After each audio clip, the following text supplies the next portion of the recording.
main presenter, but I'm going to call the meeting to order and get rolling.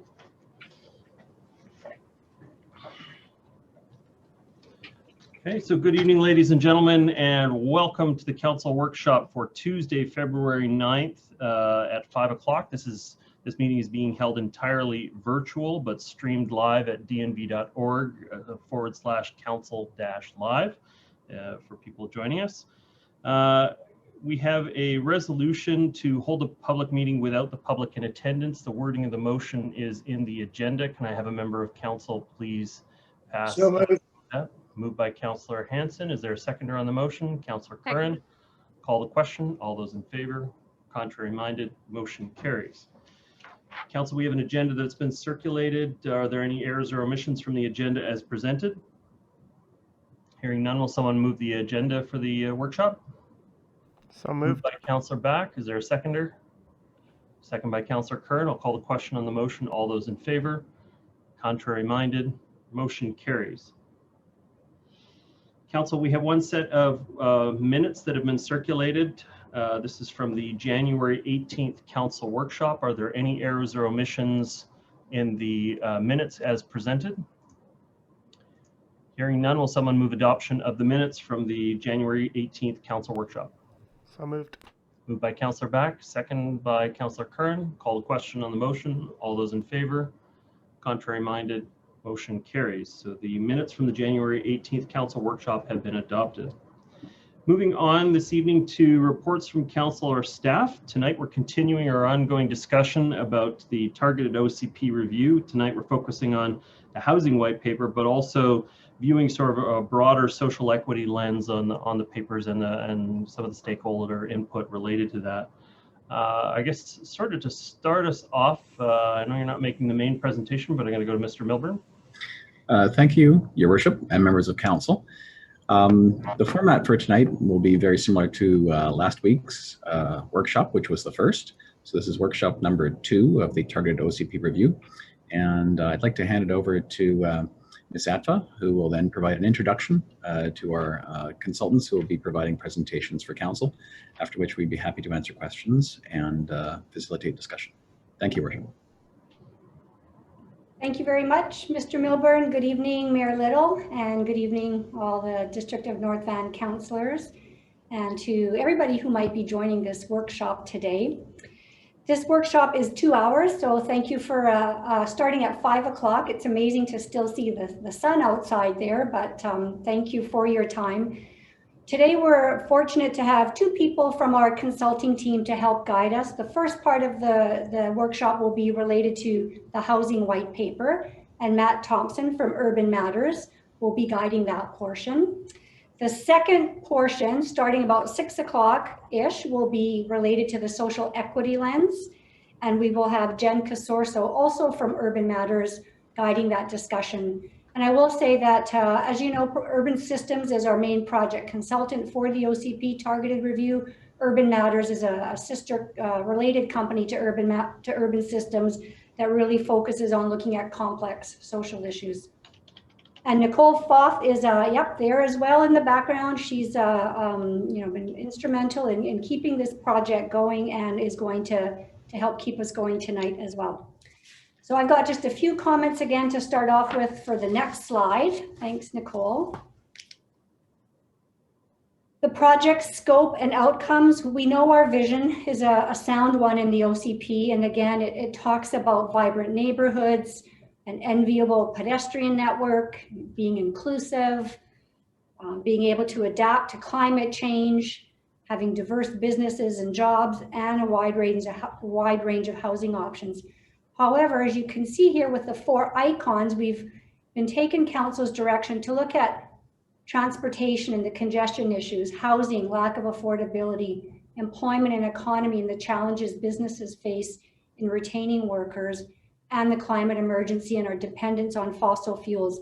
So our work has really been focused around understanding what progress we've made since 2011, yes, when the OCP was adopted, but more importantly, what issues have emerged and how can we address those. Our goal is an action plan. It's always been an action plan to be able to have tangible actions that will help the district to address the issues that have been identified.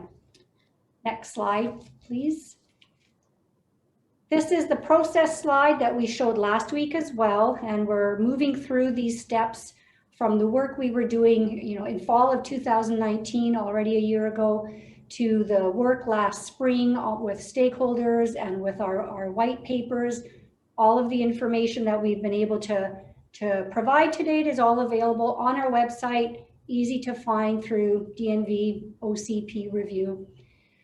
We, in this fall, again, started off with some more engagement with the business community and social service stakeholders and COVID supplement papers. And we are here at this workshop series, which continues all through February. Our goal is to get a draft action plan that we can have public feedback on in the spring, a draft pulled together and a draft action plan before summer, and a final plan in the fall, in September. This last slide before I turn it over to Matt. Again, last week we had a good discussion and I think good ideas from all around transportation, economy and employment lands. We were also able to spend a fuller amount of time talking about the climate emergency white paper. Today, February 9th, focusing on housing and the social equity lens piece. The next two workshops for February 16th, so that's next Tuesday, we'll be looking at starting at least two workshops on action planning with our other facilitator, Leven Calloward. So we will say more about that later. At this time, I'd like to introduce again Matt Thompson. Matt started working with us last year on the housing white paper and had a little bit of parental leave and is back now to guide us through the housing white paper, and he will also be looking at how COVID has impacted the issues and actions. What I will, one more sec, Matt, sorry, we'll have lots of time for questions and thoughts after Matt before we start on social equity. Thank you, Matt. Thank you very much, and thank you, Mayor and Council. I appreciate you taking the time to discuss this important topic today. Next slide, please. So, as Ms. Atfa just said, I'm here to talk about the white paper on housing as it relates to the OCP targeted review. The 2011 OCP for the district identifies a couple of high-level goals around housing to encourage and enable a diverse mix of housing type, tenure, and affordability to accommodate the lifestyles and needs of people at all stages of life, and to foster a safe, socially inclusive, and supportive community that enhances the health and well-being of all residents. Related to that, or paired with that, were a couple of targets that were identified through the OCP, which was to provide a net increase in affordable housing units by 2030, and to have a housing mix of 45% multifamily and 55% single-family residential by 2030. And I'll talk a little bit more in a few minutes about how that relates to tenure as well. Next slide, please. So on this slide, I'm going to talk about 5 things. The progress that the district has made since 2011, some of the key issues that have emerged since that time, what's causing those key issues, how this topic is related to others, and actions that the district may take in order to make a difference. First bullet, please. So progress since 2011, as I noted, the OCP target really focuses on a net increase in affordable units by 2030. And the district is on track to see an increase in units. As of last year, the district had approved 288 below market and social housing units and 462 new market rental units. Despite the challenges associated with COVID, the district has also seen a number of applications for multifamily rental housing right across the continuum, including market, below market, and social housing that we've seen move forward. So good progress is being made. However, as we've seen regionally, affordable housing remains an immediate crisis. The extent of these needs are not fully determined, but the district has just received approval for grant funding from UBCM in order to undertake a housing needs report, which would help quantify and identify the key needs that should be focused on in the district. Next bullet, please. With regards to housing diversity, I'd mentioned a target of 45% multifamily and 55% single family residential. As of 2016, the increase that towards multifamily the dial had only moved from 31% multifamily to 33% in that first 5 years of the OCP. And so now there is certainly an accelerated interest in new multifamily and new purpose-built rentals. But I think what this metric sort of highlights is the need to increase the pace of development for multifamily housing within town centers in order to meet that target.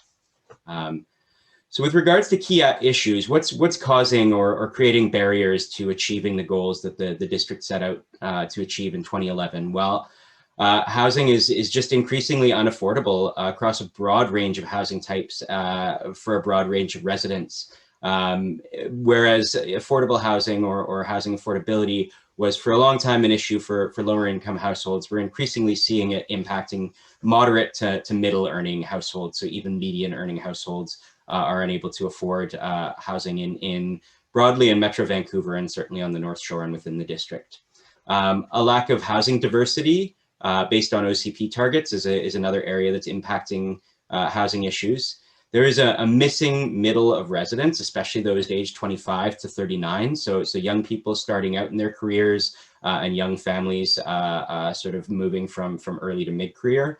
And then finally, another key issue is that homelessness is increasing and increasingly visible across the North Shore. So next bullet, please. What's causing these issues? One is that the diversification of housing stock is not happening as quickly as the OCP envisioned. A lack of funding, particularly from senior government to achieve specific targets, particularly around below market and social housing. Aging rental stock and issues around replacement of rental stock, and broader regional economic and housing trends. Affordability is a major issue in the region. So those are some kind of high level causes of these issues. Next bullet, please. So how is the housing topic related to the other topics identified? In many ways, it's a central focal point. With regards to economy and employment lands, a lack of affordable options has been cited by the business community as a key barrier to attracting and retaining employees. With regards to transportation, safe, comfortable, and reliable transit and active transportation connections really increase livability and affordability within the district by decreasing the overall cost burden of housing and transportation combined. Additionally, reliable public transit can reach more people when residential growth is concentrated in compact, connected centers. With regards to the climate emergency, new builds, particularly in multifamily, can contribute to reduced residential greenhouse gas emissions. Many district homes may be subject to natural hazards that are exacerbated by extreme weather caused by the climate emergency. So that's certainly a negative impact. Reliable public transportation and residential growth concentrated in town centers will reliably reduce vehicle use and greenhouse gas emissions. I also want to recognize that the council has recently made progress linking housing and the climate emergency, both through the changes to the construction bylaw related to the BC Step Code and the sea level rise strategy that was recently adopted.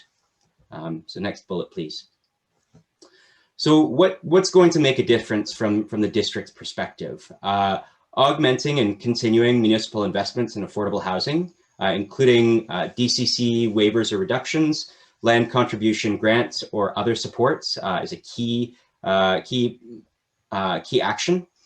Continuing to build partnerships with senior government and not-for-profit organizations. Enacting land use plans and regulations that facilitate the development of a diverse housing supply in the right locations, and leveraging private sector development to acquire affordable housing or contributions. I think we are on to the next slide at this point. So just a bit of the human face of this housing affordability is, we can look at numbers and we can look at kind of high level policy analysis, but it's important to remember that this has a real impact on the residents of our communities. Folks that have grown up on the North Shore and would like to stay there, but can't because of affordability issues, or people who are living in inappropriate or overcrowded or potentially even in some cases unsafe housing because they can't afford other options. Next slide, please. So this section, I'm going to be talking a little bit about some of the immediate impacts and lessons learned, some of the pandemic responses, and then some of the longer term key trends and emerging issues we're seeing. And I think we move to the next slide, please. Oh, and how has COVID impacted the OCP goals, or aligned with what we're the impacts of COVID-19 aligning with the district's OCP goals as they stand now? Next slide, please. So first bullet. COVID-19 has obviously highlighted many of the cracks and issues that we have within our housing system, increasing housing insecurity among vulnerable groups. The job or income loss has led to housing insecurity for renters. Emergency shelter providers are not able to move people into homes and out of shelters, even as the shelters have more pressure on them and reduced capacity. Next bullet, please. Demand for affordable housing is likely to continue to grow, particularly as income assistance benefits that have been provided by senior government may be pulled back later this year, things like the CERB and the provincial rent supplement. And so ensuring that there is appropriate affordable housing to absorb folks that have been impacted negatively by COVID-19 is a key priority. Next bullet, please. We know that disproportionate health impacts have been faced by low-income households, newcomer households that may be multi-generational or larger households, as well as seniors households. Next bullet, please. And finally, I think the development sector and industry right across the North Shore and Metro Vancouver have a growing awareness of the housing vulnerabilities in the region and in the district, as I think COVID-19 has really highlighted some of the cracks that may have been invisible prior to this crisis. Next slide, please. And first bullet. So what are some of the impacts of the global pandemic on potential housing actions? Well, I think, as I've mentioned before, a demand for adequate and affordable housing units, especially for equity priority groups. And I'll leave it to my colleagues to talk a little bit more about that. This includes, a need to do better by our seniors, a need to do better by our other vulnerable populations through improvements to long-term care facilities and supportive and emergency housing, and increasing access to that type of housing for individuals experiencing or at risk of homelessness. Next bullet, please. I think there's a need for, ongoing and additional supports to offset job losses, and recognizing these are not a municipal responsibility, but a senior government responsibility, but nonetheless, that ongoing income assistance and resources towards more affordable housing options are key. Next bullet, please. And I think a need for diversified housing supply in urban centers, and really, I think what the COVID-19 and the pandemic has highlighted is that the story, or the targets and the focus of the 2011 OCP are really on track around developing housing diversity through the town center approach, and providing a wide range of housing from kind of lower density options away from town centers to moderate and medium density in the town centers themselves that serve a wide range of needs that are emerging from the more dense types, such as low to mid-rise condominiums for first-time buyers, as well as ground-oriented multifamily, such as townhomes for families that are looking to buy into the market but still want their own access or entryway to their homes. And I think there's one more bullet here, please.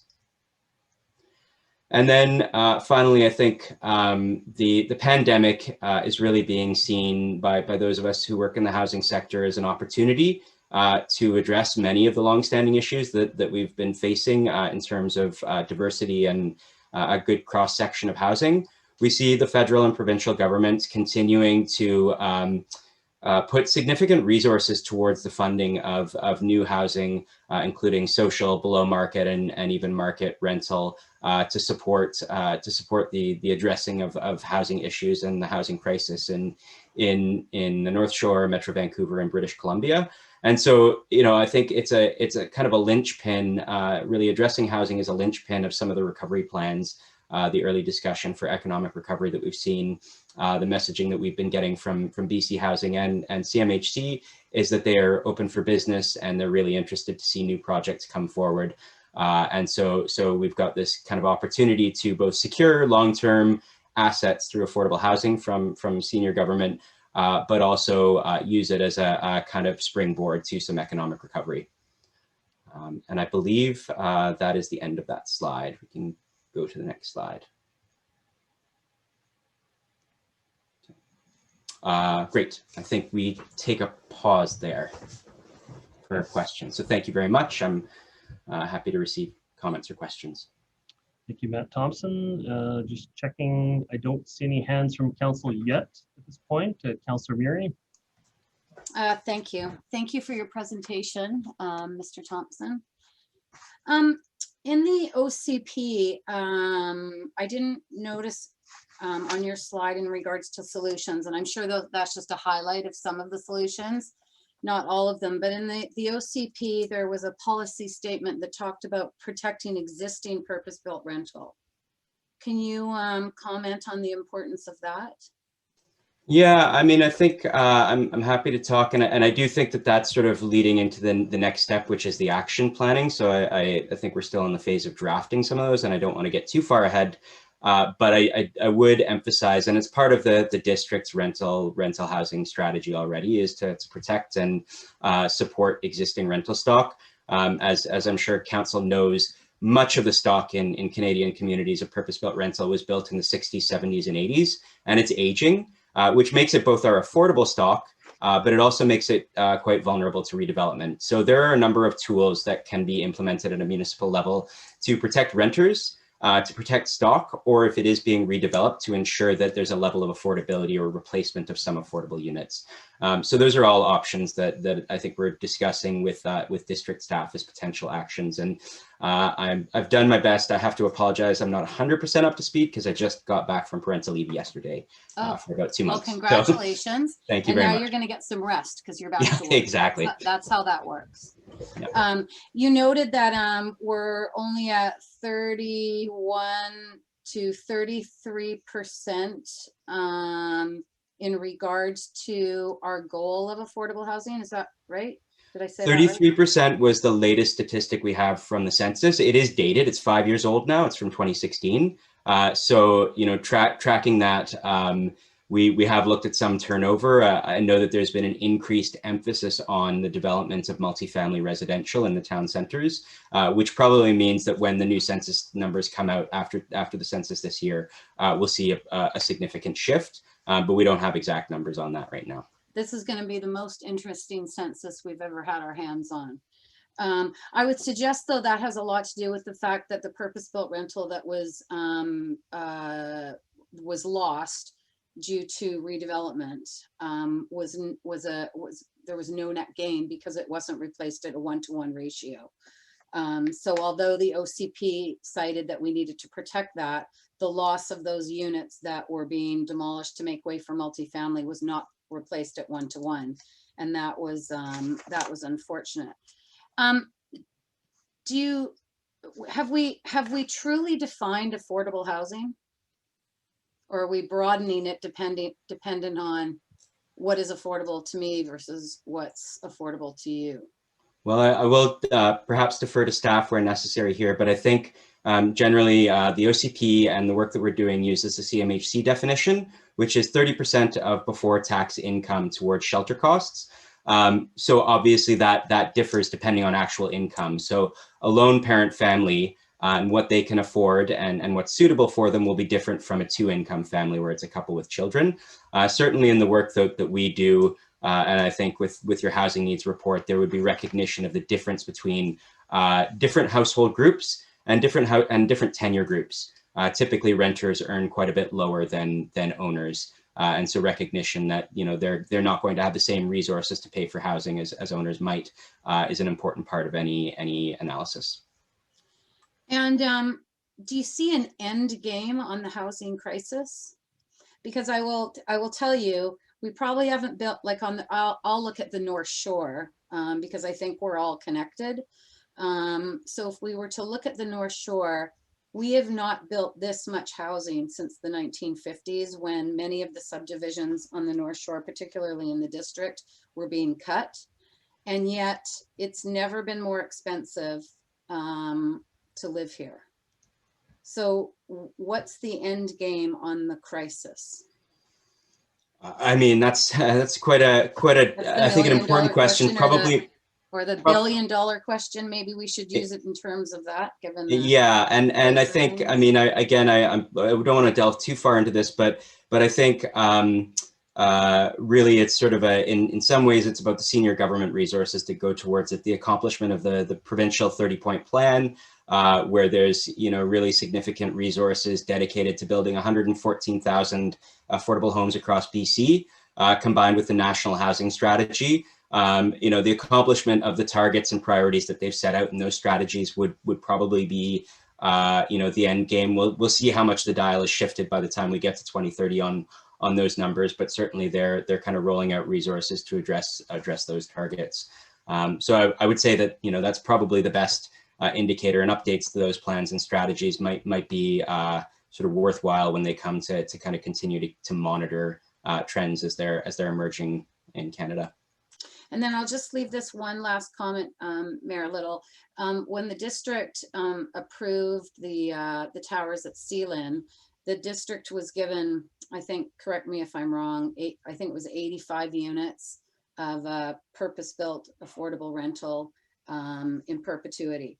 And but the challenge is, because it's based on your income, and there's been examples of this, is I have a friend who lives in one of those units. And the idea of having his partner move in with them completely omitted him from the ability to stay in the unit. So it was, this is my income. As soon as she moves in with them, then that goes out the window and they have another issue of housing. I will also, just in the reaction or the response to what's happened with COVID, is that they're not all purpose-built rental, obviously, but there's a number of units, a far greater number of units available for rent right now, including basement suites, which we've relied on for decades as housing. And there's certainly purpose-built rental. And then the housing that were created through not restricting rental units in stratas. So there's about, on Craigslist right now on the North Shore, there's about 700 units available right now for rent. So that's certainly been something that changed pre-COVID. Thank you. Yeah, I was just gonna, thank you, Councilor Muir. I was just gonna mention, you know, every time I hear a quote of the OCP and a reference to targets and goals, when we passed the OCP, we were fairly careful to say estimates. Because we were not projecting a target or a goal necessarily. We were more or less saying, as opportunities present, maybe we would take advantage on these potential deliverables. But we had a huge debate about it that at the time, and so saying we're behind where we should be or ahead of where we should be, I think that the OCP itself is you know, obviously predicting back in 2008 when we started doing the research for the OCP, predicting what would happen in the marketplace was not a part of it. Predicting what would happen in 2015, 2016, where we saw the prices and values just explode. I mean, specifically, you know, we had a project that even very recently they were proposing that their average unit costs, their entry-level unit costs would be in about the $450,000 range. And now that it's progressing through to marketing, it's looking more like $700,000 range. And so where they may have gone through the public process with approximately, that was, yeah, Henry came by for a visit there, saw that, that's good. While we went through the public process for these, they were predicting, and this is only a couple of years ago, they were predicting, you know, $600 to $650 a square foot for the new units, and now they're coming in at $900 a square foot plus. Now that hasn't been a cost increase, that's been a marketer who's paid a tremendous amount of money to try and nail exactly what the market will bear. So it's not been driven up by us adding to the cost or us extracting more from it necessarily. Maybe there's a minor cost that we've added to it over the time. The vast majority is the marketing assessment of those units has gone way up, and so, or the developer is building to a more luxury market than they originally proposed in the process. So all that to say, I'm always very cautious when I see the words goals and targets referring to the OCP, because we were very specific at the time to say estimates based on economic conditions at the time. I've got Councillor Hanson, Councillor Forbes, Councillor Curran. Councillor Hanson. Yes, thank you very much, Matt, for your two papers, your white paper and the COVID supplement. They were very interesting reading both times that I read them. And I can say that I did read them very carefully. I mean, the very big picture seems to be that we all stand by our 2011 broad OCP goals, but they were made more challenging by an affordability crisis that struck in the middle of the last decade and then intensified. And then it seems that COVID has further intensified the urgency of those OCP goals of affordability and diversity. And I think you set it out very clearly, and the action steps that are required of us seem to be reasonably obvious now. We need to create more diversity of housing, more affordable housing, more supported types of housing, and less of the expensive market housing. So thank you for laying that out. I think a frustration that some of us have is how slowly it takes to achieve the type of changes in the housing matrix that are required, and that we see what's happening in terms of human impacts in the meantime, and distortions in our community with respect to all the issues that become related to housing, employment, transportation, and so forth. Just a couple of things that jumped off the page at me in your COVID supplement, and you put this under housing. 33 people lost their lives to illicit drug overdoses across the North Shore, including Garibaldi in 2020. And you tie that into the whole issue of homelessness. And we read these different figures. Above that was 1,288 people lost their lives across British Columbia. But somehow when you bring it back so close to home, that's 3 a month. And thank you for highlighting that statistic. And I don't know how much really a housing solution can offer there, but I do think that we're being pressed to consider a safe supply solution across the North Shore, including North Van District, West Vancouver, and North Van City, because that's just an awful lot of people to perish in 2020 for avoidable death. That's all because of, I mean, if imagine we didn't have any regulation of alcohol, think of the number of people that would take too much whiskey and perish. Well, that's what's happening there, and it's a great heartache for those of us who really take the time to consider it. So thank you for putting that in. And somewhat related to that in terms of immediate steps and urgent things we could do immediately, thank you for highlighting the whole issue of vacancies in short-term rentals and motels. So we have this crisis of a lack of shelter housing, homelessness, and at the same time we've got empty motel rooms and empty short-term rentals. And then in the midst of all this, I understand the province is offering some kind of poverty grant. And so I wonder if there isn't something we could, a municipal poverty reduction grant, which apparently is available to us. So I wonder if that isn't something we could do in the very short term. And if that isn't an initiative we could elevate to a high priority during COVID, a COVID response of trying to find a mechanism to make these motels and short-term rentals available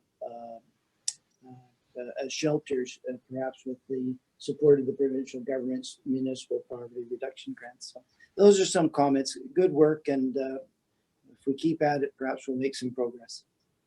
Thank you, Councillor Hanson. And if I may, my colleague Jen is quite familiar with the poverty reduction grants. If there are further questions on that, her section may touch on it as well.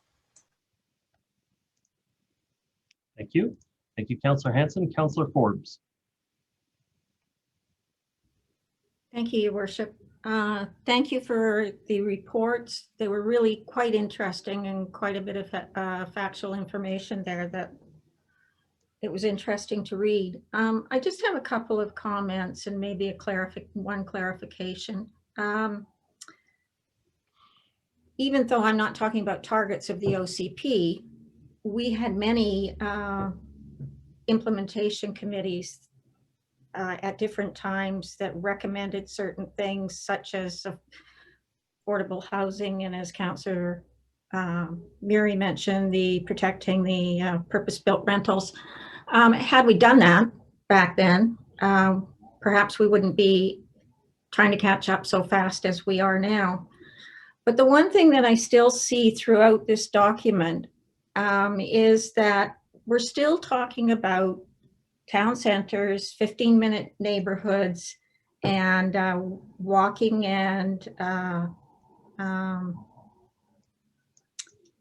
not mobile. What's the word I'm looking for? Walking and active transportation. But because of circumstances, which I'm not going to go into, everybody knows what they are.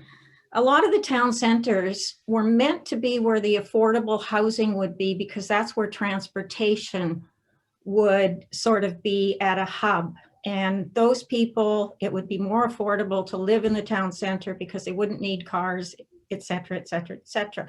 But in fact, what really happened for multiple reasons is we've made town centers probably one of the most expensive areas to live.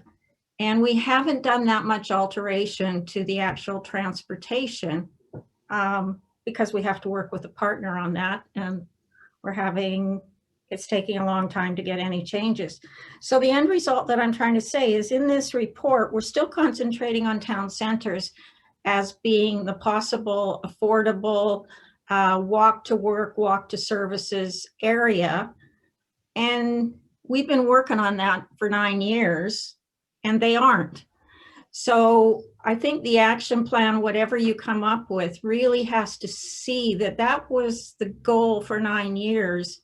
And we in fact have done the opposite in the town centers. So if we're going to look at affordability, I don't know that town centers are going to be the answer for that. Then we get into the arterial connection to town centers, and that's where you can build differently than you would in a town center, as you acknowledged, townhouses, row houses, duplexes, whatever. So my thought is that this may sound, I've read some studies on this, and this may sound a bit off, but COVID, one of the fallouts of COVID has been that more people who do live in a smaller units, such as high rises or stories or apartments in a tall building, don't want to. They want to own either a recreational home that they can go to, or they want to own something where they can protect themselves health-wise. And this has all fallen out because of COVID. And yet, I'm just wondering if you could sort of say something to that, because it's not mentioned in here anywhere that, you know, the impact for people wanting to have more single family or separate their entrance only type housing has gone up, whether it's affordable or not. The want is there. Could you make a comment about that?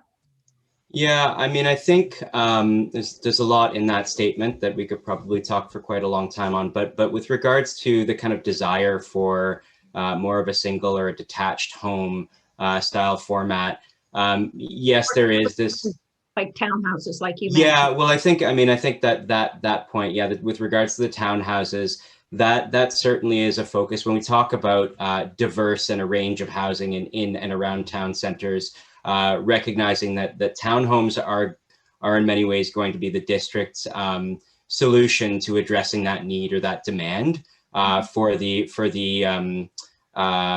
detached entrance, where perhaps there's a secondary suite below or a small unit below, and then a second and third story townhome, so kind of an up-down model may be one of the solutions that balances the need for density within a community that has a limited land base with affordability and diversity. I also think that what we're going to see out of this is for more medium and high density housing types that are built, there are going to be, design solutions or design approaches that recognize many of the lessons learned coming out of COVID in terms of better air circulation, more privacy, maybe more stopgaps to ensure that that only people living in the building have access to it, cleaning regimens. I think there's a lot that's going to come out of this pandemic that will address the high density piece. But I certainly take your point that in terms of the growing and present demand for detached homes, I think the kind of moderate density that serves the missing middle, serves that kind of first-time buyer, younger family entering the market is probably where the district is going to see its best impacts and actions. Well, it's not just serving the middle, but it's also serving the downsizers, and out of COVID, we've also learned it might be serving the health concerns of people who don't want to share elevators or things like that. So thank you very much. And thank you for the report again. Okay, thank you, Councillor Forbes. Councillor Curran. Thank you. Thanks for the report, Matt, and staff for working on this. Just a couple questions, comments, rambling, meanderings, as I tend to do.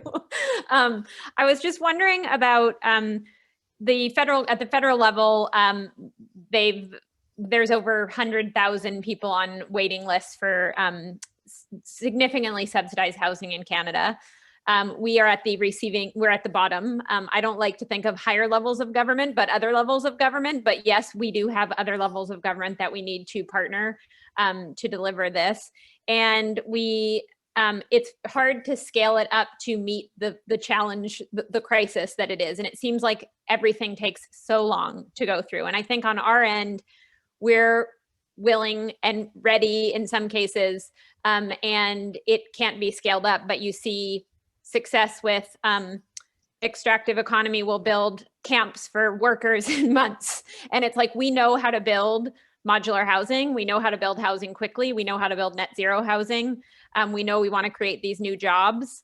What do you see, what do you experience as the sort of, I guess, procurement is one part. If everyone through BC Housing or through whatever CMHC said, these are the types, we're going to support this type of housing, that would certainly scale up the industry to create this industry that we need.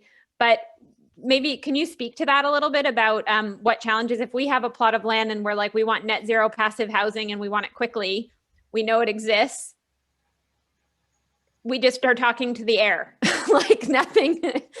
Yeah, I mean, sure, I can speak to that. I mean, I'm not a development industry or building expert. My focus tends to be on policy, but I'm quite familiar with the nature of senior government funding when it comes to affordable housing, and they're in the unenviable position of needing to balance transparent procurement with clear guidelines that can be quite time consuming with a crisis that needs immediate action. And so certainly I think both BC Housing and CMHC have stated commitments to reducing and in some cases creating net zero GHG buildings. But the problem can be cost, or it can simply be kind of the scrutiny that they need to put those under in terms of approving applications. And I think in many ways those organizations have had to scale up pretty significantly in the last couple of years with the funding investments that have gone into them. And that's, it's a bit like turning a very, very, very large boat. And so we're watching these boats turn. And so once we've got them pointed in the right direction, then I think we would anticipate that some of these things that do take quite a long time might speed up. But I would also say on the other side of the coin is that this is, in many ways, a bit of a generational problem in that we have not made the investments over the last 20 or 30 years. And so it's going to take, you know, a generation's worth of investment in order to really meaningfully solve it as well. And so there is this sense of urgency because of the human stories and the human experiences, but also the challenge of not necessarily being able to address this overnight. And I know that that's a very difficult position to be in. Certainly we hear stories all the time from people who are experiencing really, really terrible housing conditions or you know, uncertain housing futures, and it's challenging. It's very heartbreaking. Yeah, no, thanks for that. I think when Mayor Little was talking about the history of the OCP, I wasn't involved in that process at all, but 2007 is when the iPhone came out. So I always like to remind people when they're like, we can't do it. I'm like, the iPhone came out in 2007 and we can't do this. Like, we need to transform again at that scale.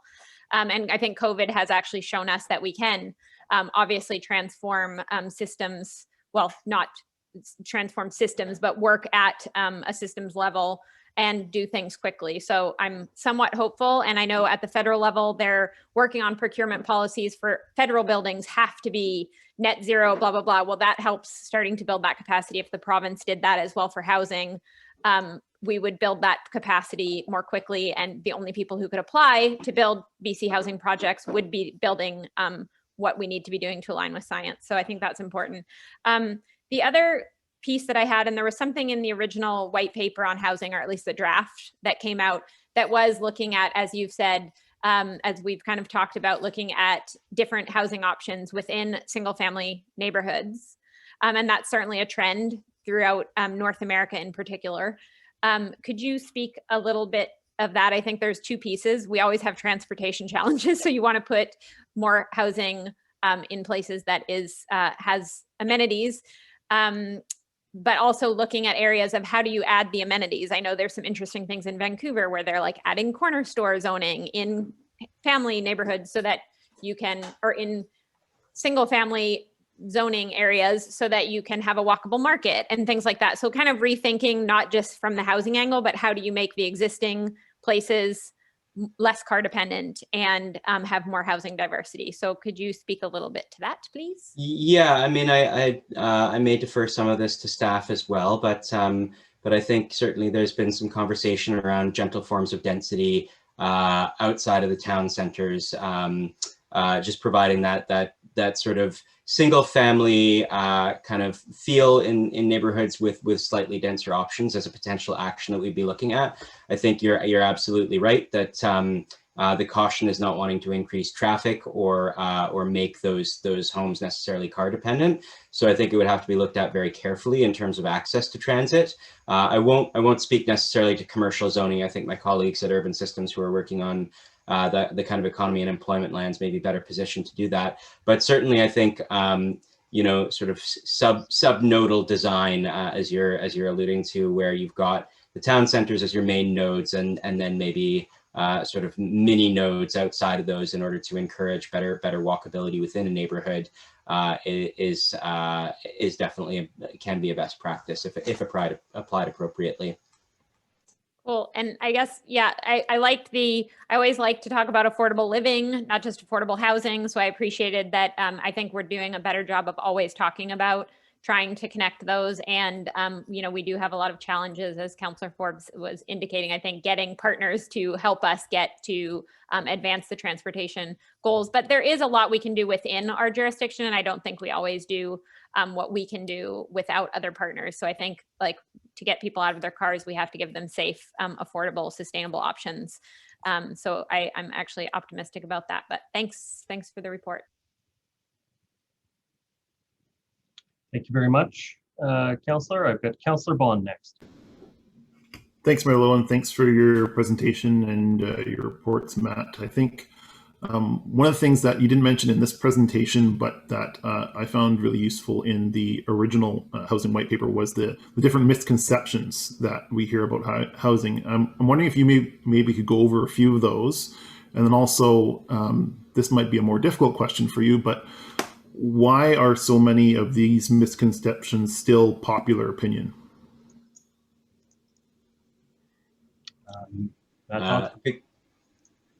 Good question.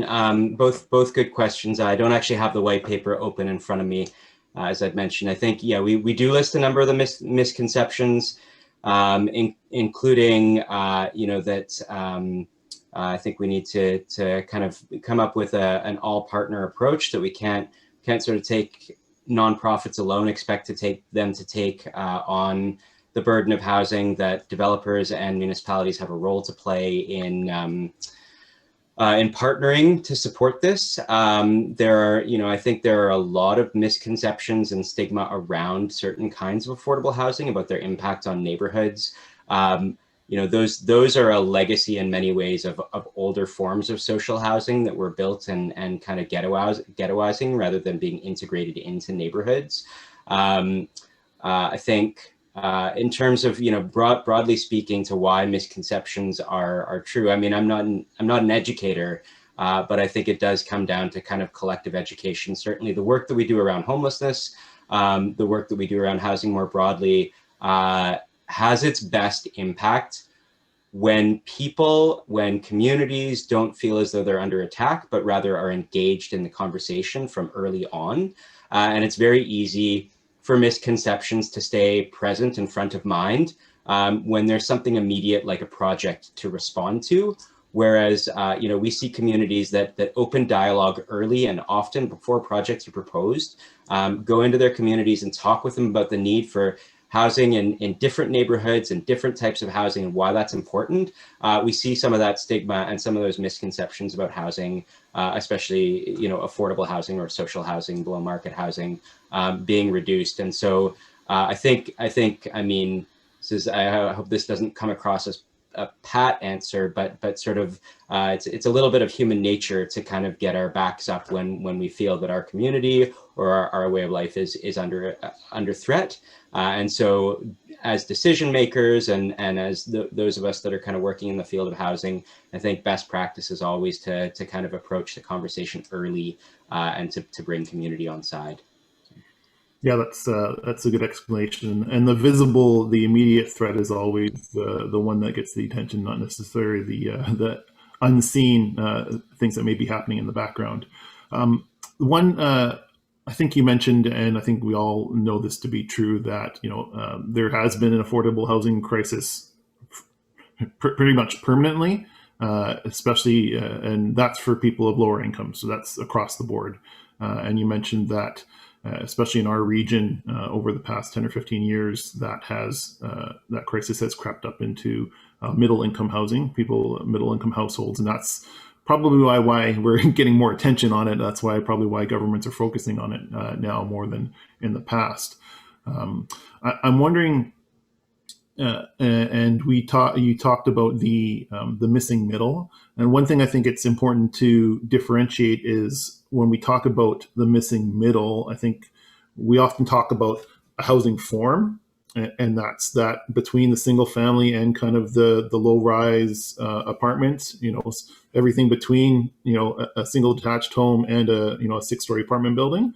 When we talk about the demographic specifically in the district, I think we need to differentiate those and use different terms. And I think in the OCP it was called the missing generation, and that demographic is still shrinking. I think last time I did the analysis over the past 4 census periods, people between the ages of 20 and 40, we've lost about 7,500 people in that age demographic.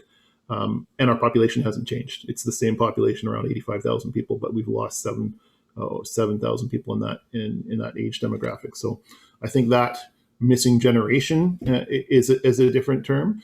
And then we also talk about income too, right? Middle income and those things. So I think it's really important to differentiate and be clear about what we're talking about when we say those different terms. What's missing middle housing? What's the missing generation?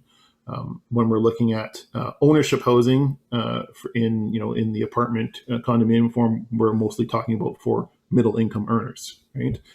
So I think those are important distinctions to make. One thing you said just as well, Matt, is you mentioned the generation's worth of disinvestment and the need for a generation's worth of investment. So when we look to our action plan, I think it's important to note that it's unrealistic for us to expect one or two projects. Like I think about Lynn Valley, and there's really only two projects that are major projects that have completed, right? There's the BOSA project and there's the Polygon project. Two major projects that have been completed over the past almost 10 years since the beginning of the OCP. So I think it's difficult for us to gauge the impact.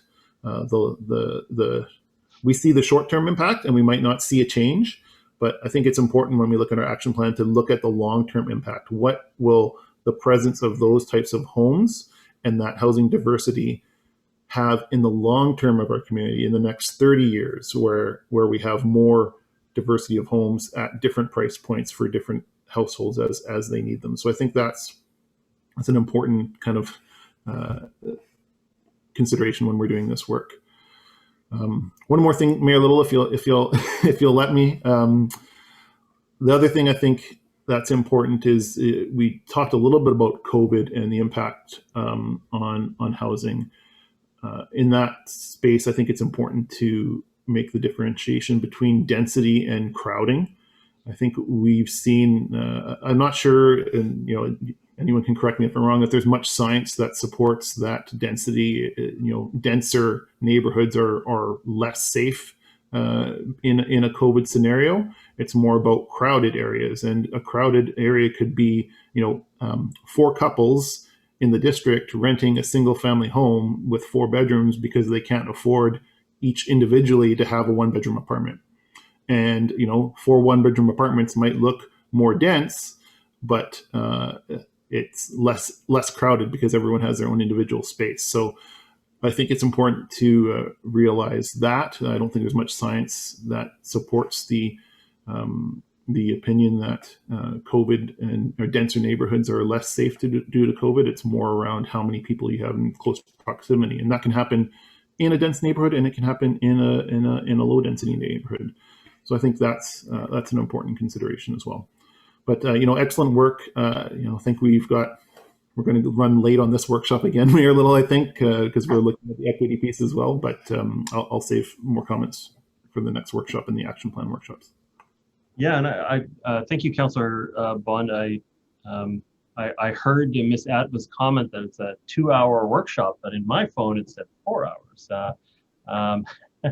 I think we have had a mix on these workshops. In total, there are 5-6 workshop nights for the OCP review.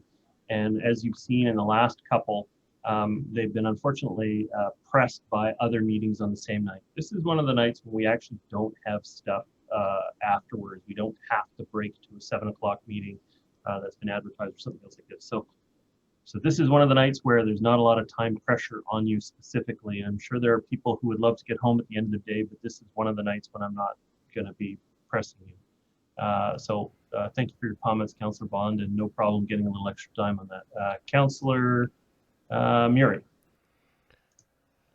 Oh, I'll defer to Councillor Back. I don't think he's spoken yet, and I've already spoken once. Councillor Back. Thank you very much, and thank you, Matt, for all of your work that you've done here. It's really appreciated. I really enjoyed initially reading the white paper, and now the supplement has been a great addition in looking at things in the context of the pandemic. Lots of great points have already been covered. In terms of incentivizing non-market housing and looking at some policy updates, I wondered if you could comment on inclusionary zoning, and that's something that we haven't had, and just how effective that could be as one potential action within our town centers to create those non-market units. Yeah, inclusionary zoning is increasingly being looked at by municipalities, not just in Metro Vancouver, but really across southern BC urban areas in southern BC. Probably the oldest or most established example is Richmond's policy, which was updated a few years ago.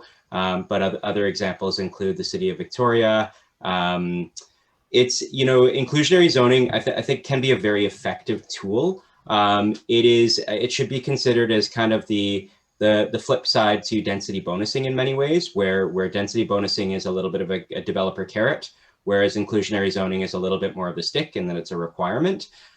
So I think any policy that is crafted, and we haven't done any land economics analysis on this, needs to be crafted very carefully not to disincentivize developers to build. It needs to be designed such that the developer is not seeing greater risk, or if they're seeing greater risk, there's greater potential for reward with any of the developments of these types of policies. And I think if you're going to use it, careful consideration around the targeting of it in the town centers, and how it may be mixed with a density bonusing approach, which again is more of the carrot. So I certainly think it's something worth looking at, but it's very much context dependent too. Excellent. Yeah, and I know City of North Vancouver has had their policy for a long time, so maybe that's one we can take a look at as an example that's very close to home here. But that's definitely an action I'm interested in learning more about as we get further into the draft actions. I'm also interested in the whole idea of gentle density in our single-family neighborhoods, as has been touched on by other councillors.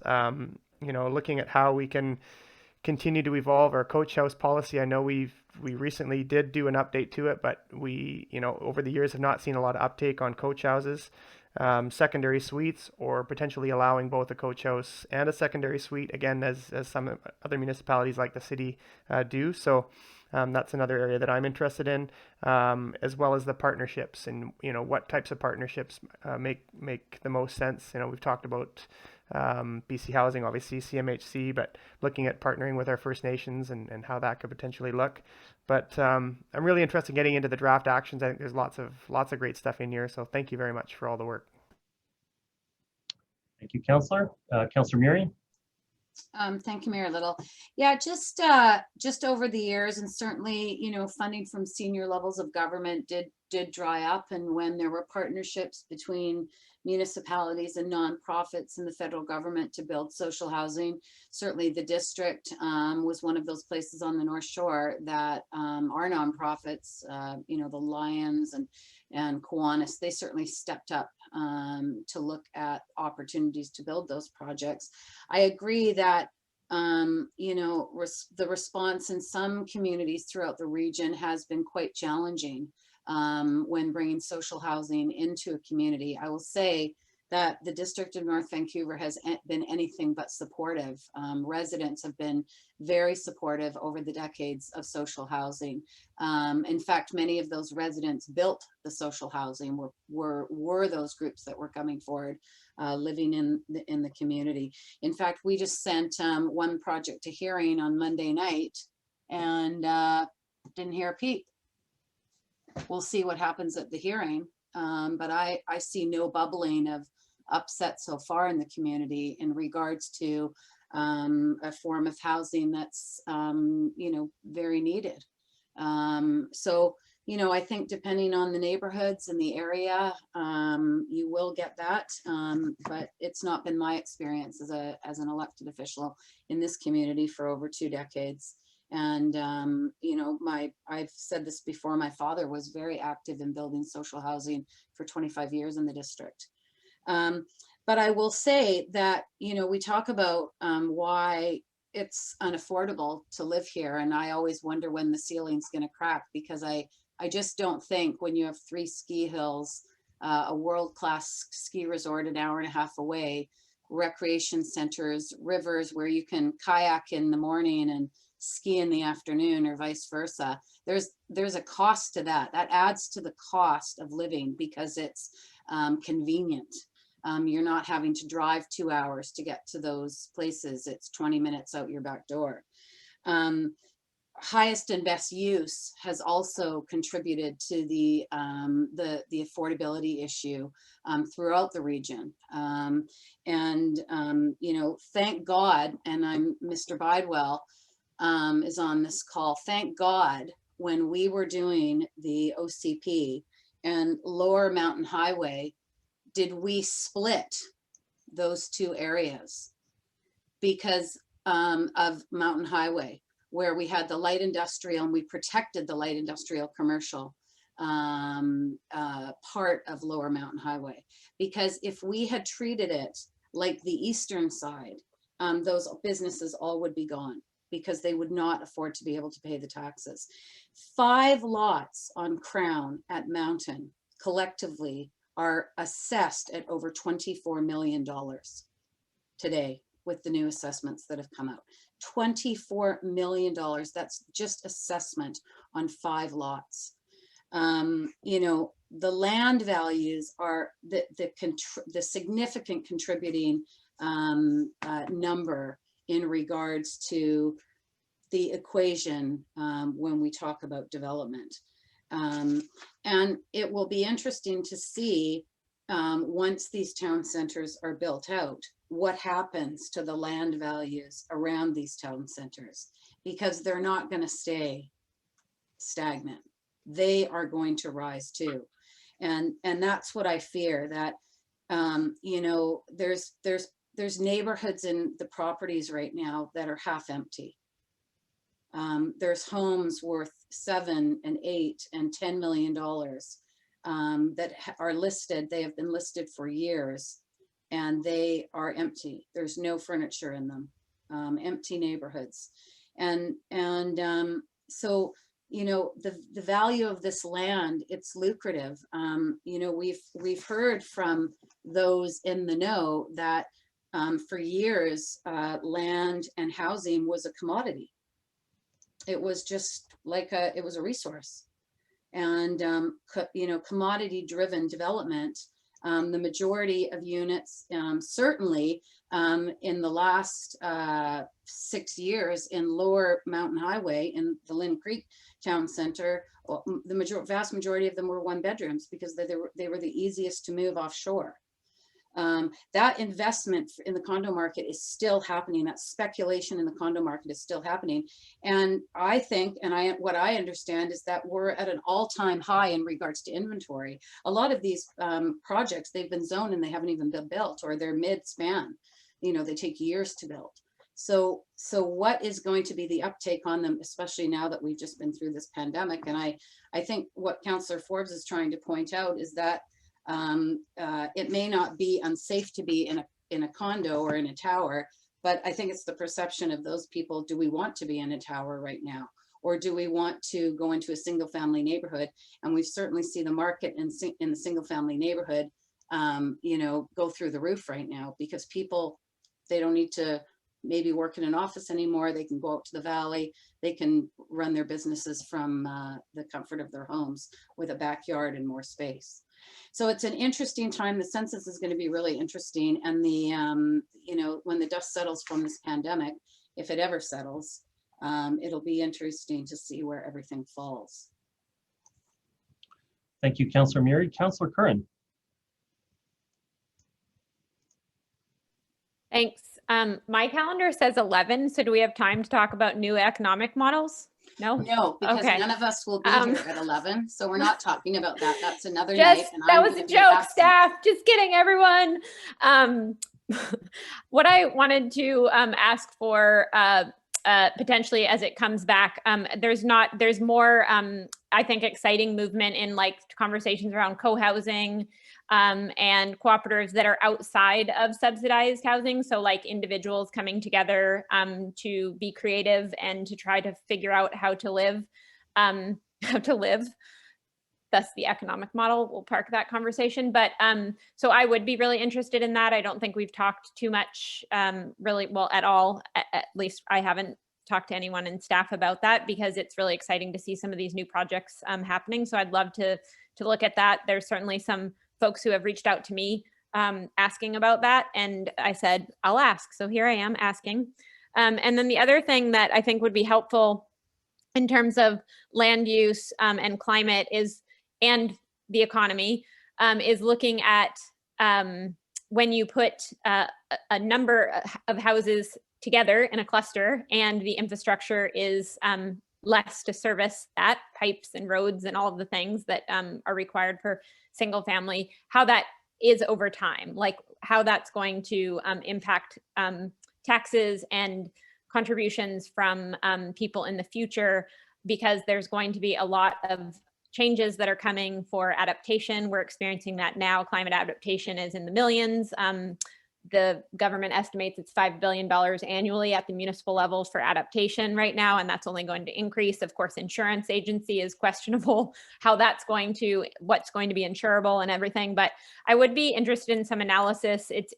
There's not a lot of good data to show us about the long-term financial impacts of doing more close-knit communities in terms of infrastructure. So I think that would just be helpful as we're making decisions about land use planning, to have some more data surrounding that. So I don't know if it's something that I look for and I have a hard time finding. So I'm not sure if, Matt, you can speak to that, or if, or staff, or if it's just something we can say that we all need to learn more about. Thanks. Matt No, Thompson? I may defer that to staff. I think certainly I don't have anything at the ready. Ms. Atba, do you have someone to respond to that? All right, thanks, Mayor Little. Councillor Curran, really good point to want to have information and data. And, you know, I would think that there is data and info that we can put our hands on, because it's often been part of that conversation, the savings by building in more clustered formats, as you mentioned. Using that as a decision-making criterion as well in terms of cost now, cost savings in the future. I think that will be important as we launch into the action planning workshops, and how we look at common interests and how we look at trying to prioritize and understand impact of actions and what those different impacts might be.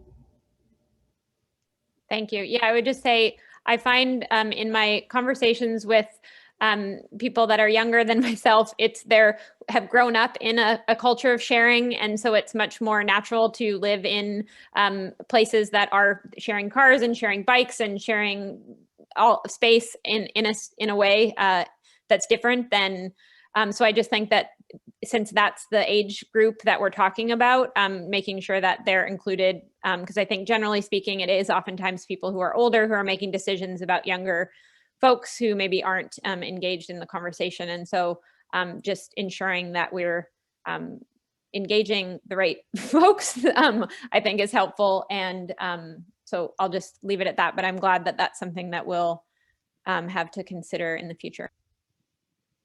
Thank you. Okay, Councilor Muir, I think your hand is up from before. Is that correct? Okay, Councilor Forbes. Yeah, I just want to emphasize again that COVID has shown us all the ugly cracks in our society. And when it comes to the housing thing in particular, I really, really want to emphasize there are an awful lot of people who are deathly afraid of this COVID-19 and now the variants that are coming out.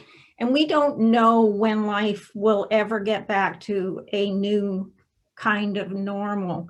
So it's not like it's something that's going to go away. I personally don't believe it's going to go away probably ever. We may get better control or have better remedies to live with it, but I don't think it's ever going to go away, just like the common cold never goes away. But it's not just the financial of living, you know, densely or close together. That's not it. People don't want to be exposed outside of, as Dr. Henry would say, more than their bubble at times. And so you can't live in a bubble and be in an apartment building.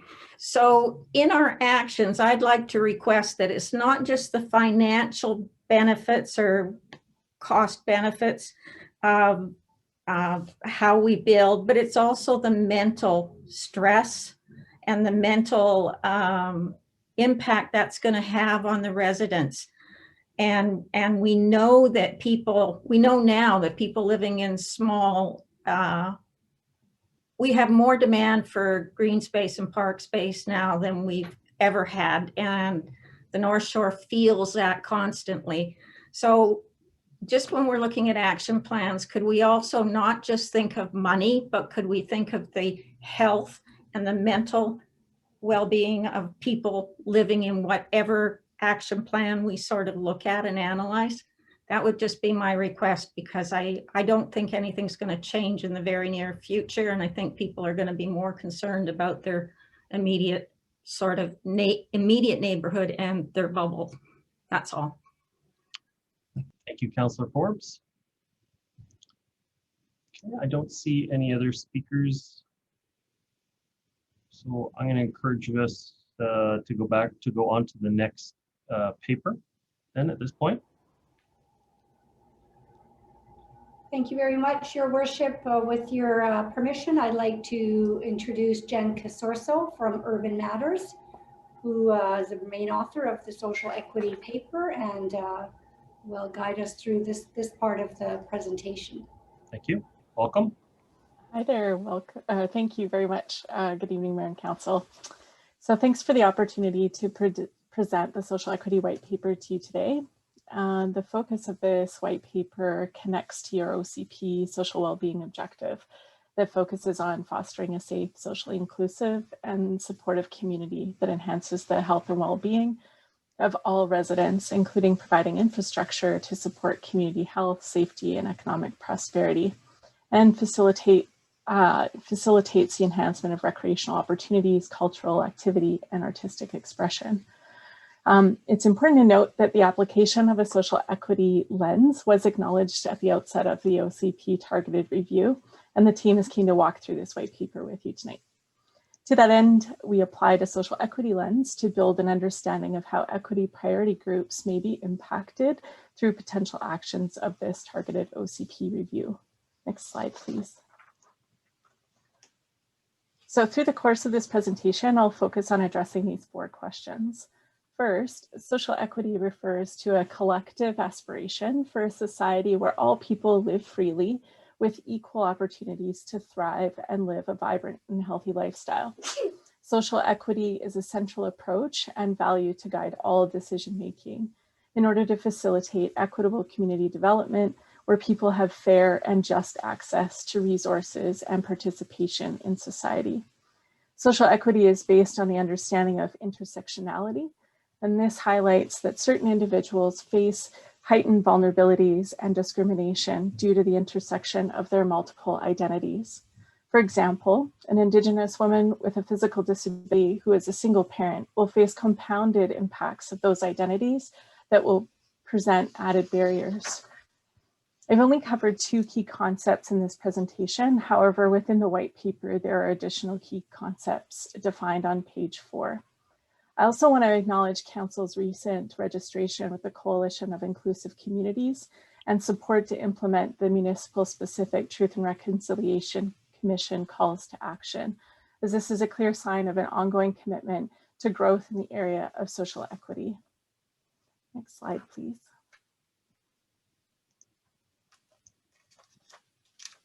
Equity priority groups refers to groups of people who face structural discrimination based on their identities that presents barriers to their participation in social, economic, and political life.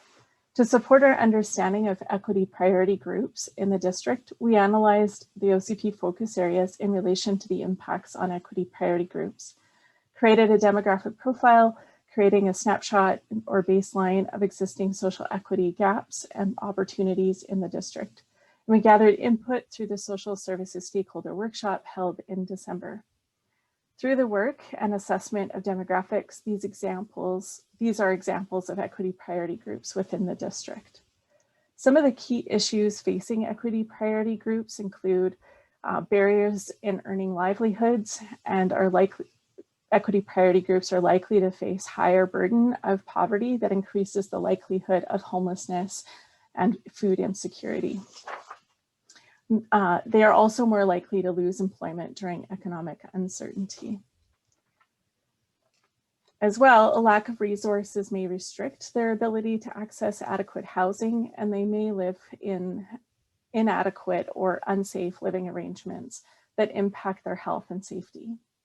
And equity priority groups have limited resources to participate in the community, and they may also face discrimination and xenophobia. Next slide, please. So We use the questions informed by gender-based analysis plus framework and feedback from the stakeholder workshop to apply social equity lens to these OCP focus areas. A GBA plus assessment is an analytical process that is used to assess how diverse groups of women, men, and gender diverse people may experience policies, programs, and initiatives.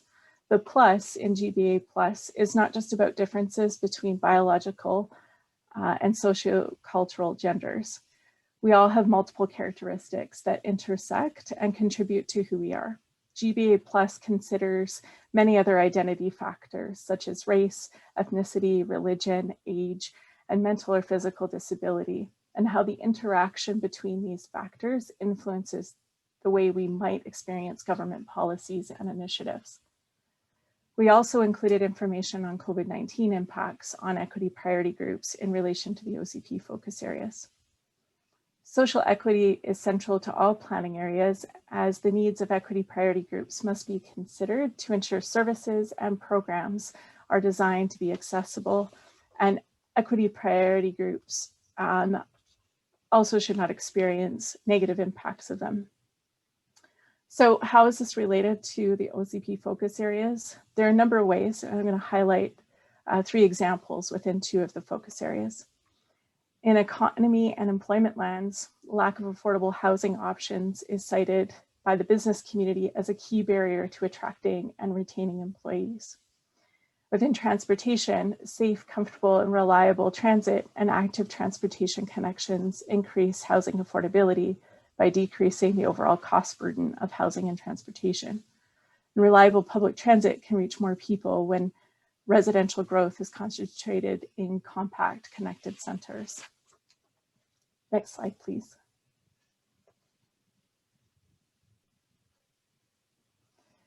Moving forward with the OCP targeted review, there is an important opportunity to apply these questions along with the additional questions within each focus area in the white paper to support action planning and decision-making moving forward, in addition to involving equity priority groups through the process. The white paper concludes with examples from other municipalities and the ways they have embedded social equity into their local government policy and processes, as well as suggestions for some further reading that highlights organizational needs assessments, establishing a social equity framework, data collection principles, implementing equity, and measuring impact. I think this speaks to an opportunity for Council to consider the ongoing application of social equity across the organization through the development of an organizational strategic framework that embeds social equity across all its functions. Thank you. Thank you very much for your presentation.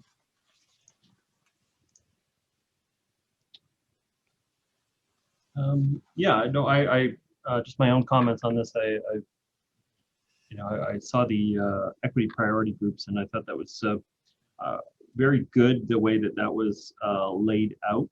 I'm glad it again recognizes people with disabilities as being dramatically in need of support, or at least at least we should be watching through the lens of equity to make sure that we're looking after people in that situation.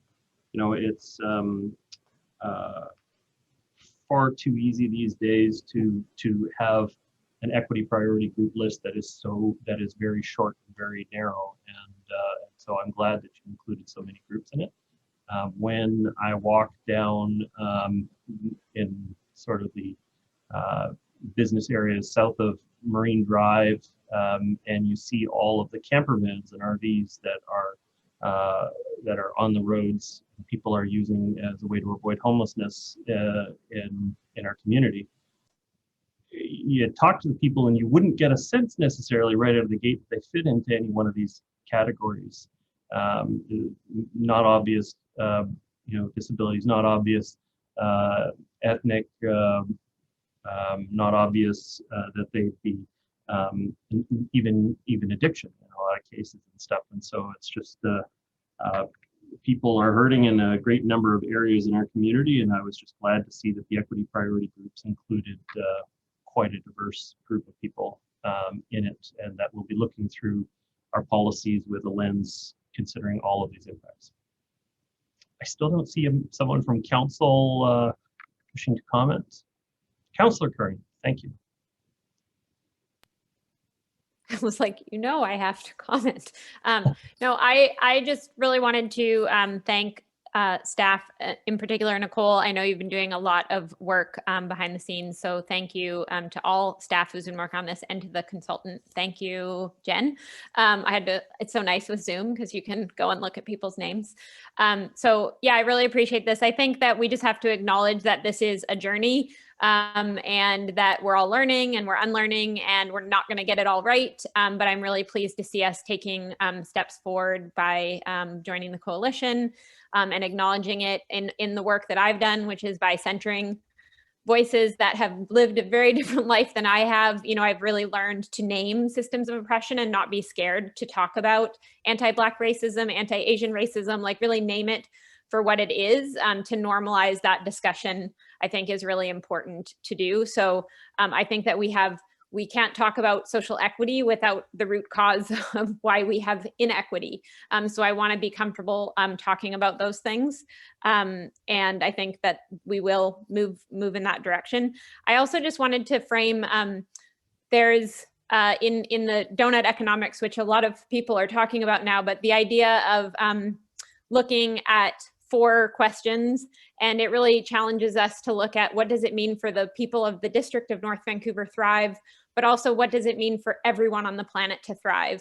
And I think that that's a question when we get into global equity and we get into planetary limits and boundaries, and we get into understanding that our consumptive lifestyle is directly impacting poor people who happen to mostly be Black, brown, and Indigenous in other parts of the world. And so I think that's an important framing, is to really take that global look. And when we talk about no one left behind, it literally means no one left behind.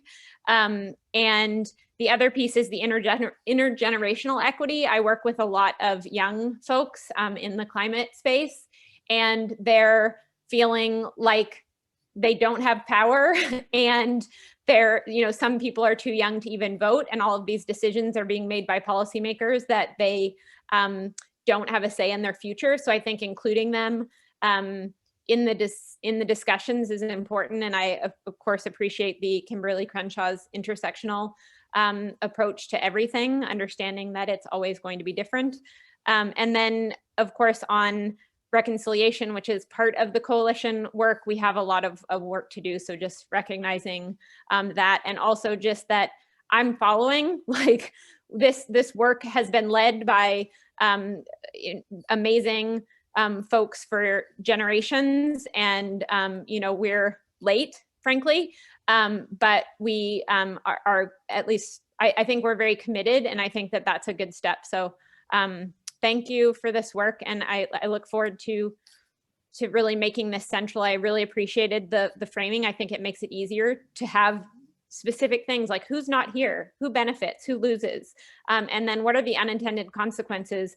I know in climate space, to look at, we're gonna all get electric cars, and then who's mining the lithium? It's children, Black children, primarily in the global South. So there's causes to everything we do, and I think having that global view is really important as we talk about equity in society. So I look forward to including that as well. But thanks. Thank you, Councillor. Councillor Hanson.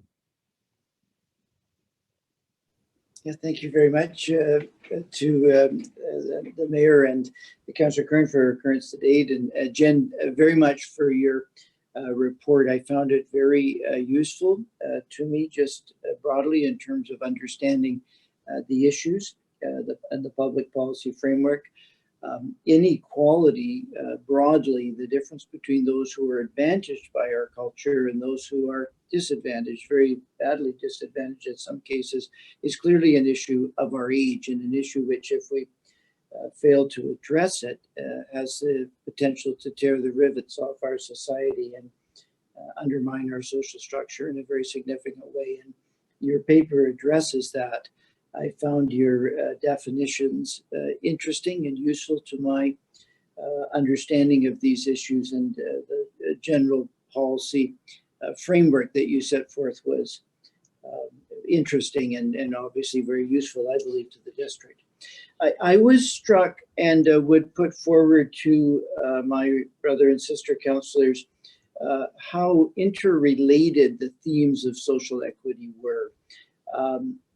Land use, 15-minute walkable communities, tied in with housing, affordability and diversity, linked and turned with childcare availability and affordability, all interrelated with employment and the range of opportunities that are available to our citizens. And all of that can be wrapped around a climate action strategies. I was very struck when I read your paper at how clearly you set forth that the policies to support social equity are complementary to each other. And when we address issues of social equity, we're not forced into an either or analysis of priorities. We can find priorities and policies which potentiate each other in encouraging and supporting social equity. And I thank you for the way in which you brought that forth for us.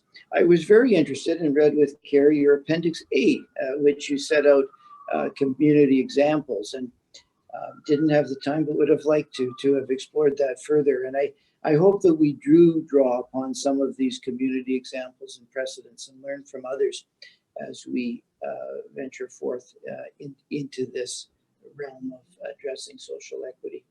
So thank you for your paper. I look forward to the draft action plan workshops, and I look forward to identifying some specific action plans that we can stand behind in terms of advancing social equity. Thank you. Thank you, Councillor Hanson. Councillor Bond.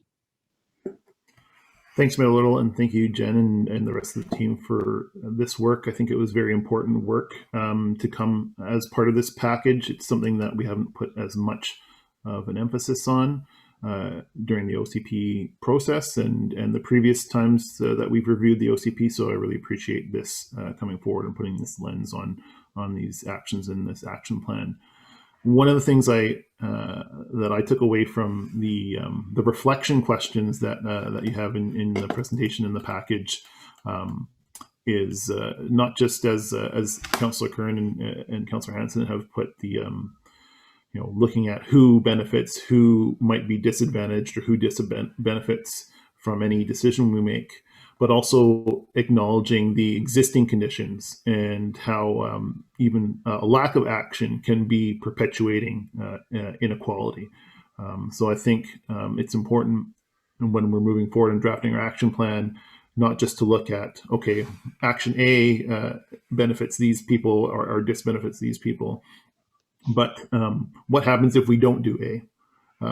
What will that continue to perpetuate inequalities, or will doing nothing or not taking certain actions allow existing inequalities to become more severe? So I think that's an important thing as we look into an action plan, to look at not just the actions we might take, but what happens in the contrary should we not take certain actions. One thing I noticed, and I'm noticing this more from a transportation perspective, because transportation is my my professional background, but the concept of equity of space, and it's not and how just providing better transit or better public space for walking or cycling is necessary but not sufficient to be an equity action, because as you mentioned in your presentation, people with different identities will experience that space differently. People can and are discriminated against in a space based on their identity, and so I think we need to add another layer on top of that to make sure that as people with different identities are in our public spaces, as we do expand walking or biking infrastructure or public transit, that we really take a clear focus on that to ensure that we are becoming those spaces are becoming more equitable. One last, and maybe this is a question, it might be for staff, but I noticed in the attachment to the summary of the December 2020 workshop, there were 3 themes that came out of the consultation there, and 2 of them seemed pretty familiar. The challenges with the cost of living on the North Shore and housing security. But the other one I was a little bit surprised about, and that was the otherism being one of the most frequently mentioned issues. So that's xenophobia or anti-newcomer sentiments. Can staff maybe provide a little bit more detail about how that came up during the workshop and what staff's perception on that was? Thank you. Through Mayor Little to Councillor Bond. The workshop we did, I guess it was around December 10th, with 22 people from 11 different groups. I attended it, and I was in one of the breakout groups, and I'll just say that I was very impressed and humbled by the knowledge and the willingness to participate from a wide variety of people in the virtual room. It was kind of our first kind of Zoom breakout attempt to, and it all worked well. There were a wide range of people there. In the comments, there are a number of comments, and these are also identified in the longer issues identification at the back of that attachment to this report. So yes, the 3 main issues: cost of living, housing security being an issue, but renter discrimination, anti-newcomer sentiments, the otherism, and xenophobia. And just a bit of what we heard and which is showing in this summary is that people feeling that as newcomers that were a bit, efforts, initiatives to make people feel welcome, people who are immigrants or from different cultures, are seen to be lagging behind other communities in the North Shore. And that's, not to do disservice to projects and initiatives that are happening that we and others are involved in, Immigrant Partnership, for example. Housing discrimination, I think, is related to that, about renters feeling discriminated against because of their race or their age or their sexual orientation, lack of really appropriate housing for some of the people who are participating, like Indigenous youths or people with various lifestyle choices. So that comment, I think otherism was probably how it was more described, anti-newcomer sentiment. Xenophobia is a kind of a catchphrase of basically meaning fear over foreigners. But I think the sense that people are feeling unwelcome is terrible when this is our community where we do want to have everybody involved and feel welcome and feel inclusive. And when we heard that from people who were taking the time out of their all their different lives at that one night, we were also troubled to hear that. Yeah, I think that's certainly something that's troubling to me, and I think whatever actions come out of this plan, I think that's something that we need to change for people that are new in our community. Thank you, Councillor Bond. Councillor Murray. Thank you. Thank you for the presentation. And I think I just reflect back to the workshop that we had with the Multicultural Society when we were talking about the coalition and the discussion that came out of that. And I think we left it where we wanted staff to go back and talk to a lot of our outside agencies, our committees, and find out what those organizations are doing, to become and create a more inclusive opportunity for people. In regards to Ms. Atfa's recent comments, what was the pool of people that we were talking to in regards to the feeling that newcomers were not feeling welcomed in the district?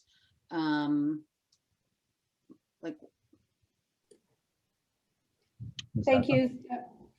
Through your worship to Councillor Murray, there were 22 different individuals at the workshop, and the the groups that they represented, and some of the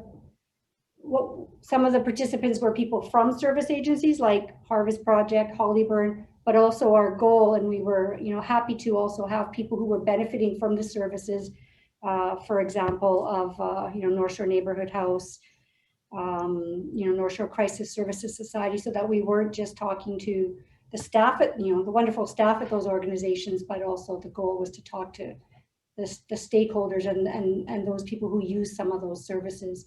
In some cases, for example, there were in the room or in separate rooms were the organization rep plus the person who actually used the services of that organization. Right.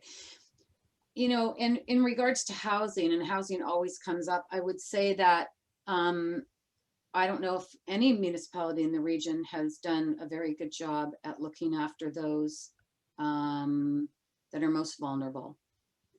It astounds me when I drive down through the downtown east side that the numbers are growing on the street when, you know, we've never seen so much wealth in this region. And I often think about if 1% of the development costs would have been put aside to deal with those that are living on the street. If we had done that 20, 30 years ago, when Expo welcomed the world to Vancouver, when the 2010 Olympics told them to come back, if we had taken just even 0.5% of the development costs and put it into looking after those most vulnerable, where would we be? I think going forward, and I think we talked about this at that workshop, was that we need to understand where we are right now. What are our outside organizations doing? And I will, you know, I hearken back to, I always, you know, I make my decisions based on experience and talking to, you know, a diversity of people that present their perspectives on different things. You know, I think back to what the Rec Commission does for, and this was a program that they implemented many, many years ago for women of the Muslim faith who are not permitted under their faith to swim with mixed gender. And the Rec Commission created a program at Ron Andrews where they put together an opportunity for women to come and swim in the evening. They blocked all the windows, so it was a very private, safe place for them to use. And the response was astounding. The response was absolutely astounding. And I remember I asked one of the programmers, you know, what was the reaction when they were able to go into the pool on their own? And he said it was like they were little kids and they had seen snow for the first time. You know, so there are so many of our agencies that go beyond to be able to welcome newcomers and welcome all sorts of people. I think that's what, you know, no community does, you know, we all have room to absolutely grow and to improve.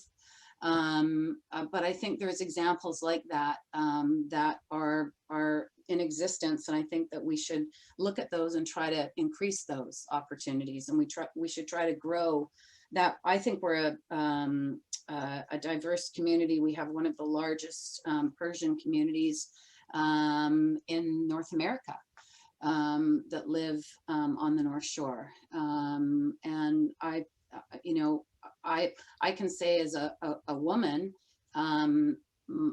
I think females over the years, we have faced challenges in regards to the workplace. We're still not even on par with our salaries in regards to what we make. We're still facing those dilemmas of discrimination. And it is very challenging. So I'm so glad that we are having this conversation.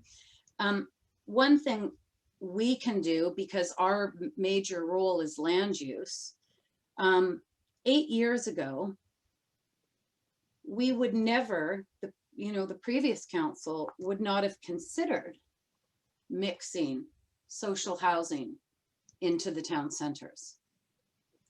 what a difference a council makes.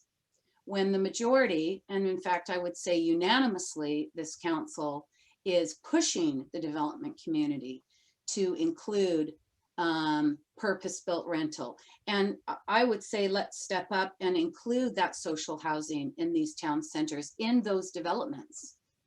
The cost of land is the impediment.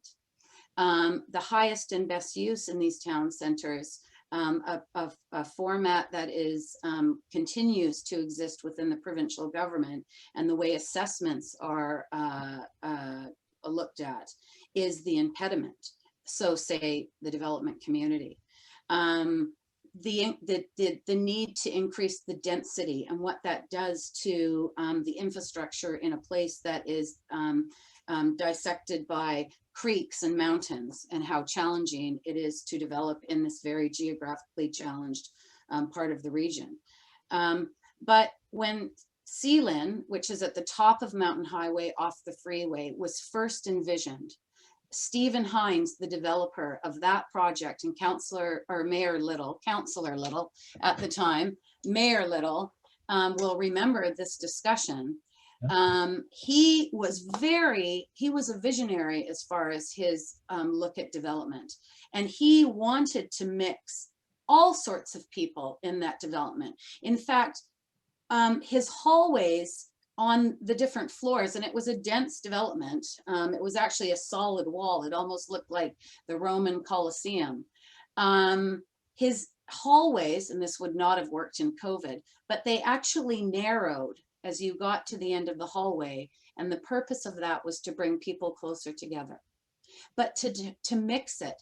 And still, we have had an application of a developer that's looking at a piece of property that they own on Mountain Highway, who wanted to separate those in the more affordable units versus the market. So we are still doing that. We are still contemplating that type of land use, even while we sit here today and say that we want to embrace increased diversity and we want to make things better for those who do not feel welcome in our community or feel vulnerable. So our greatest role in municipal government is land use. And if we say that this is what we're going to accept to the development community, then let's see how quickly they respond. Because I'll tell you, 4 years ago, 6 years ago, they would have said, oh no, we can't do affordable housing in these town centers. It's not going to work. The economics just don't work. And now they're all standing there going, oh yeah, we can do that. The buildings are still separate. I think we can ask for more. But we also have to ask the provincial government for tax reform. And we also have to ask them to deal with this issue of highest and best use, because it is creating gentrification, and it's also creating the inability for mixed housing to exist because the land values are too high. So we can start there to create diversity. We were once, I think, quite a diverse community, certainly from a financial perspective. Now our incomes are becoming more general, and I think that's a great loss. I think blue collar and the range of financial abilities of families used to be much more diverse 20 years ago than it is now. And now our community and the North Shore, and thus very huge area in the region, is becoming for the wealthy. And I don't think any of us want that. Thank you, Councillor Murray. I see no further speakers. Okay. So we do have still some time. Actually, our timing is amazing here. I have Mr. Peter Teven has asked for an opportunity to speak. I think I've seen his note on chat, which I think suggests he wanted to talk about housing. So I just one last check-in. Is anybody else wanting to talk about the second topic tonight? Okay. Thank you all very much for your presentation and for the paper tonight. And I'm now going to go to Mr. Teven. Mr. Teven, you've got 3 minutes to address the workshop. Thank you, Your Worship. I may also take a second to comment on the second piece as well, but I think most of you will recall I sent you via email in the last week a report from a realtor group that I know, and they echoed very much what my own realtor has been telling me. And I really encourage you to, I come into these sessions and I hear a lot of great theories, policies and social planning. And when you go out into the neighborhoods, you hear what's actually happening on the street. And I ask you not to forget that, because quite clearly what is happening on the street, and I'm not just talking in the district of North Vancouver, I'm talking everywhere, all across the province right now. Single family houses are on an absolute tear. We sold my mother-in-law's house. First offer came in 5 hours after the realtor viewing. My neighbor just down the street on Frames Place just sold her house 50% above appraised value within 5 days. Multiple competing offers. But even hotter than single family detached houses right now, townhouses with their own separate entrance. And I really think that when you try to apply the real world to the policy and theory, probably what you'll find is that the OCP plan of,